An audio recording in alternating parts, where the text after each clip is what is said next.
Oh wow, I forgot I had a tech channel. I've been doing some macOS stuff, but trying to keep the tech channel alive while I have been responding to a family emergency.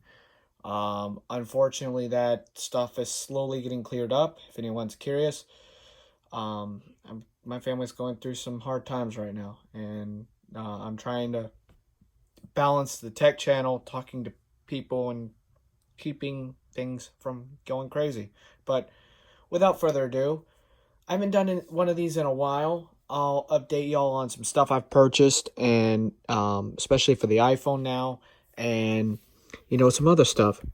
This iPhone right now is running 15.1 as of the recording of this video, and I want to clarify that I'm not going to call people out here, but some tech YouTubers did some of their follow-up stuff, and they said that 15.1 was not signed at all.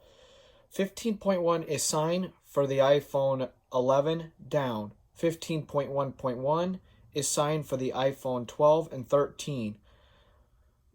But 15.1 is not signed for the iPhone 12 and 13.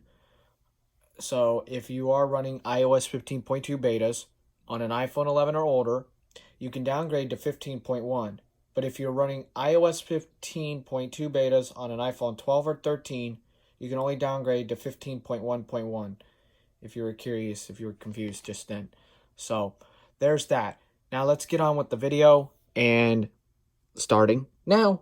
All right, so we're going to start off first, but I want to make a announcement that 15.1 battery life observations may be a little bit skewed.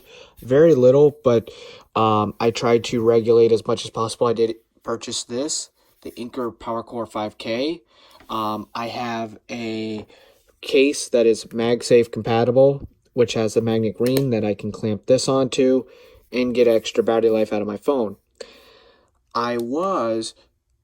You have to press a little button to start it charging, but I was out on Black Friday doing a few things with the family, and I've noticed I was running 15.1 at the time. This pack normally gets me about 9 hours, 9 to 10 hours. I tested on 15.1, and then 15.2 was the test during Black Friday shopping.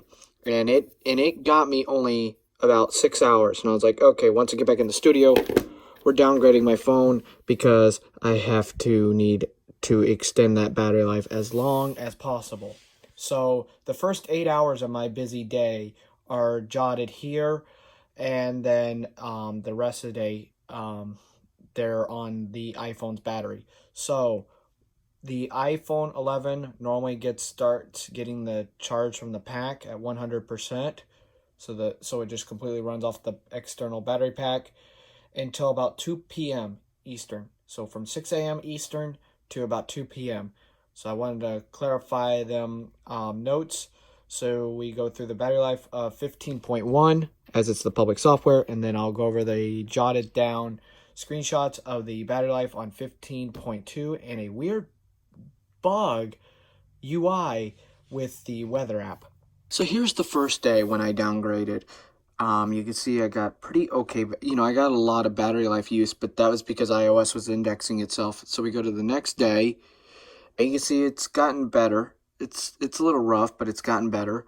We go to the next day after that, and we're now seeing iOS finally done indexing itself, and you can see that the battery life is getting better.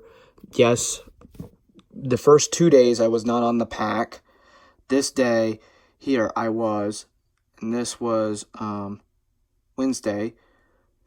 Thursday I was also on the battery pack, and then yesterday I was not on the battery pack. However, I did listen to a lot of Apple Music when I was here at the house.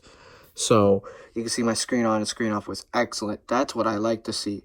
Battery life is a little high.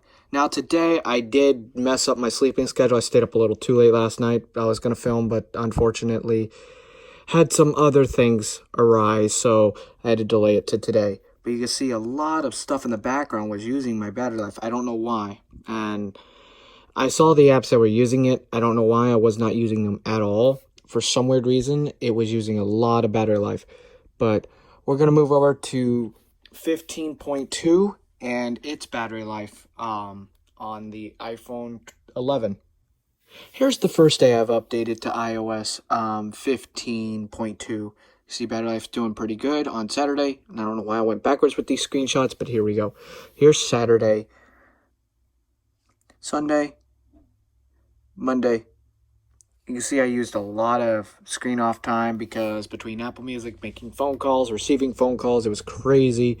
This was the first time in a long time I've had to actually use my phone for making my actual phone number for making actual calls for a very long time. It was, oh boy, it was crazy.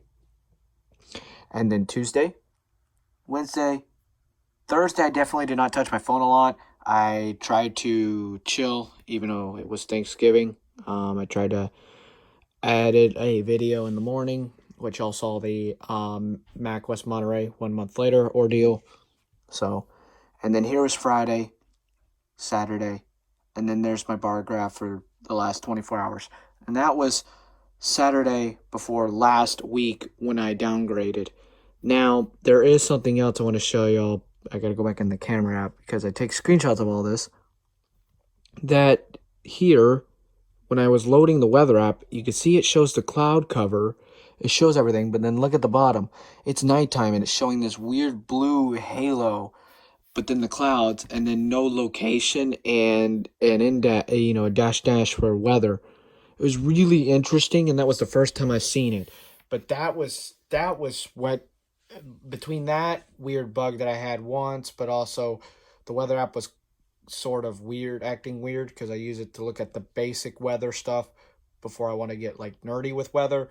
And then the battery life were the two catapults to cause me to downgrade, especially as I was dealing with a family emergency. It was the best ordeal to downgrade after all of the crazy phone calling and stuff like that. My phone heated up really bad. I was like, you know what? I have a Mac here in the studio. Let me just downgrade this phone. And I downgraded my phone, and I downgraded the iPad Pro back to 15.1, which I'll show you all the screenshots of a weird glitch in iMessage, and my widgets were going blank on my iPad Pro. So hopefully, as there's a new build of iOS 15.2 beta 4 is out now that ends in a B, hopefully the glitches that I had are no longer there. But now that I know 15.1 is signed for this iPhone and for my iPad Pro, I can still downgrade if I do choose to go back to 15.2. I don't know if I will. So we'll move over to iPadOS 15.2 and its nice lovely bugs, and I'll see y'all on that side. So we are now here with iPadOS. I wanted to show y'all that there is a weird bug in 15.1 where you cannot check battery with Siri. Check battery. Sorry, I can't do that. Does it all the time. I've let this iPad go dead twice, so I'm charging it currently. Oopsie. Earlier today, I let it go down to 13%. Now, there is a issue when I went into portrait or when I was in landscape. Whenever I would come out of a application, I had to zoom out a little bit. The widgets for shortcuts would, right there, go dark. They would go blank. I'm going to show you all that screenshot here. And there's also an issue where when I went into landscape like this, it would, and that was weird, it stuttered a little bit. It hung. So it might be occurring on 15.1 with hanging, but then got really worse with 15.2 betas. So where when I went into landscape in an iMessage conversation, it showed a weird effect with the actual color of the background when you send off an iMessage. So without further ado, let's get started with that fun stuff. Without further ado, here we are. You can see the widget area there with shortcuts that used to be there. It went blank. This was on 15.2. And then the messages, you can see here, I zoom in just a little bit. Let me zoom out just a tad bit. You can see part of the iMessage is black background, then part of it's blue, then this one's blue, but then part of the blank area where someone else would send a message in an iMessage group is blue. This only happened when I went into landscape 3 times. If you are on 15.2 and you encounter this on an iPad, this is a visual thing. I don't think it won't affect voiceover really.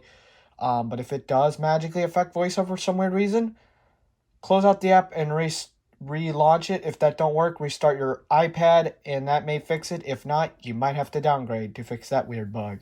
So, and the widget's saying the downgrade was the only way to fix that. So, yeah. I don't know. It was only happening to me. I haven't seen anyone else talk about it. But these are the only two bugs that I've had with iPadOS 15.2. Battery life's been okay for all of iPadOS, to be honest. It's been better. It was really okay, like really good on 14.8, but the early stages of betas of 15.0, there it was okay. It was expected during a beta, but I have noticed a decrease in battery life a little bit on 15.1 and 15.1 or 15.1 and 15.2. I'm also hearing from other people, not complaining, but letting feedback out about battery life has not been pretty good either on cancel. I don't like these echoes. They keep going off at random times. Where it would go all, battery life would be not the best like it used to be on either iPad or iPhone. And this iPad's battery screen on time has been in the 10 to 18 hour range throughout the time, because when I'm at the house here, I'm either watching a lot of YouTube content while working on the Mac, or I'm joining and popping around Clubhouse rooms and doing other random stuff. So battery charts on this iPad are kind of really not accurate, to say the least. So let's go back to the iPhone, because there's some stuff I forgot, and wrap up this video. See you on that side. Alright, so now we're back on the iPhone. So I don't know if I showed y'all, but the whole Siri voice, where if you have a low power mode enabled, Siri sounds like garbage. Check battery. Battery is at 87%. Now, I would explain all of it, but this is now the third time I've recorded. Apple could have made this sound a little bit better without using the neural engine. I don't know why they're doing this, but hey, I guess if it saves battery, it is what it is. Turn off low power mode. Okay, low power mode is now off. And you can see it changes and uses the neural engine again. Makes it sound natural, but low power mode on macOS Siri sounds like it does with VoiceOver for my VoiceOver users, but without using the neural engine. But if you turn low power mode off on the Mac, then it uses the neural engine and it does sound better, but there's no like severe degrading quality like it is for Siri on iOS 15.1 and later. So I hope y'all enjoyed this update slash I'm back kind of ordeal and stuff like that. And it's been a while. I'm glad to be back. I got 2 videos coming out later this month. A review on the Apple Watch Series 6 1 year later, because I got it as a Christmas present. My Mac 6 months later. And then you can find this. I'll leave a link to this Anker Power Core 5K down in the description. So hope y'all enjoyed, and I will see y'all in another video. Peace.